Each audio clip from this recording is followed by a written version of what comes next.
Pourquoi la civilisation égyptienne a-t-elle disparu? Ils n'ont pas disparu, mais une partie migrera en Inde dans un climat plus doux. Ceux qui sont restés sur place ont préservé le secret de leur savoir, mais leur pacifisme leur a été fatal. Alors, comme vous pouvez le constater, quand on a demandé à la commentatrice pourquoi la civilisation égyptienne a disparu, elle a dit que la civilisation égyptienne n'a pas disparu, mais une partie a immigré en Inde, et cette autre partie qui est restée sur place en Afrique, le pacifisme leur a été fatal. Nous n'allons pas nous focaliser sur cette partie qui est restée en Afrique.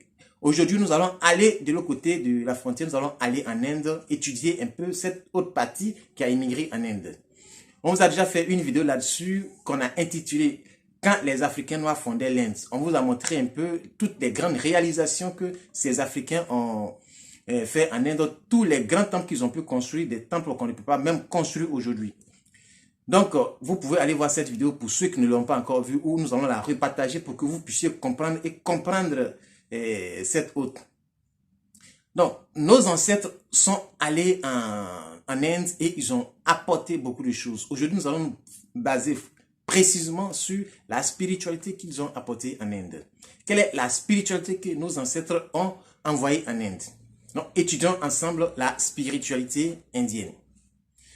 Aujourd'hui, nous savons qu'en Inde, il y a deux grandes religions indiennes qu'on appelle le bouddhisme et l'hindouisme. Et quand on étudie l'hindouisme et le bouddhisme, toutes ces deux religions sont principalement basées sur la méditation. Et la dernière fois, nous avons abordé un peu la méditation. Peu importe les différents ajouts que certains ont apportés pour pouvoir, qu'on appelle, faire leurs différentes pratiques. Parce que l'hindouisme est un peu différent de la, qu'on appelle, du bouddhisme. Parce qu'ils ont apporté d'autres pratiques pour pouvoir mener à bien leur truc. Mais ça, c'est pas la question. La question fondamentale, c'est quel est l'élément principal de l'hindouisme et du bouddhisme. L'élément principal, le point commun, c'est la méditation. Alors, la méditation, c'est quoi? Comme on vous l'a dit la dernière fois, la méditation consiste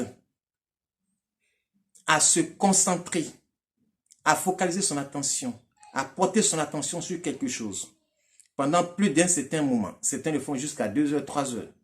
Mais comme je vous l'ai dit la dernière fois lors de la vidéo, c'est que l'être humain, s'il n'a pas appris, il est très difficile de concentrer son attention sur un objet pendant même plus d'une minute.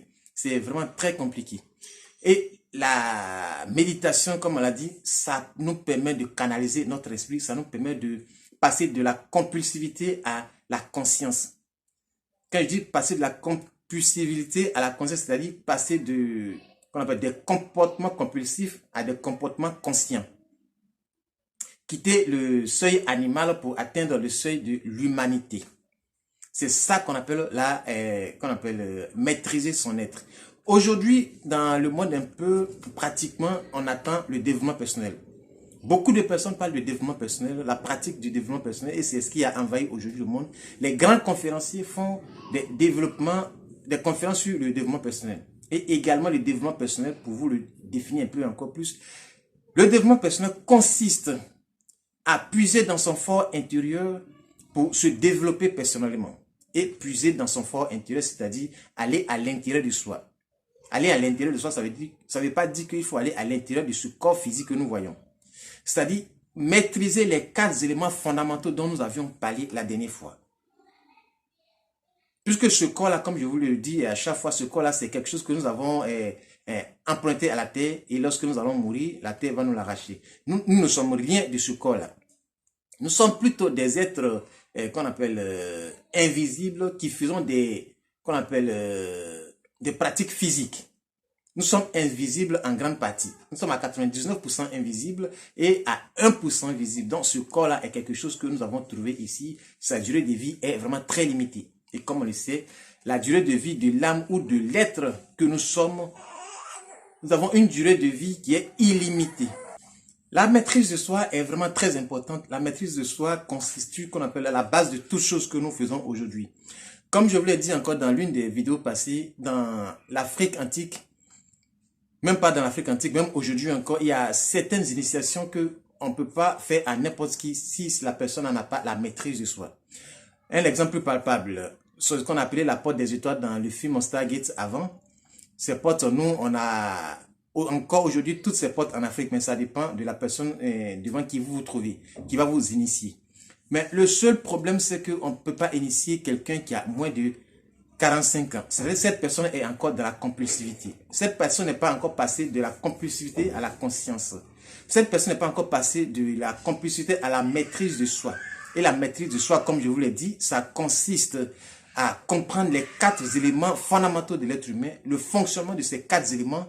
Et une fois qu'on a la maîtrise de ces 4 éléments, on a qu'on appelle on a la base de la spiritualité. Donc c'est ce que je voulais vous savoir un peu sur comme on peut l'appeler la base de la spiritualité dans le monde entier lui-même. Comme je vous l'ai dit également, toutes les religions, sans exception, sont basées sur la méditation. Ils vont l'appeler différemment, ils vont l'appeler qu'on appelle à travers de différents noms, mais vous constaterez que quand vous rentrez dans la spiritualité, quand vous les observez de fond en comble, tout cela consiste à pouvoir se maîtriser, à pouvoir canaliser leur énergie sur eux-mêmes. Donc, ceci constitue la base de la spiritualité. Donc, si nous voulons avoir cette base-là, il va falloir que nous apprenions à maîtriser les 4 éléments de base. Ces 4 éléments de base, donc, je vous ai parlé de la dernière fois, qui sont l'eau, l'air, le feu, la terre et l'air.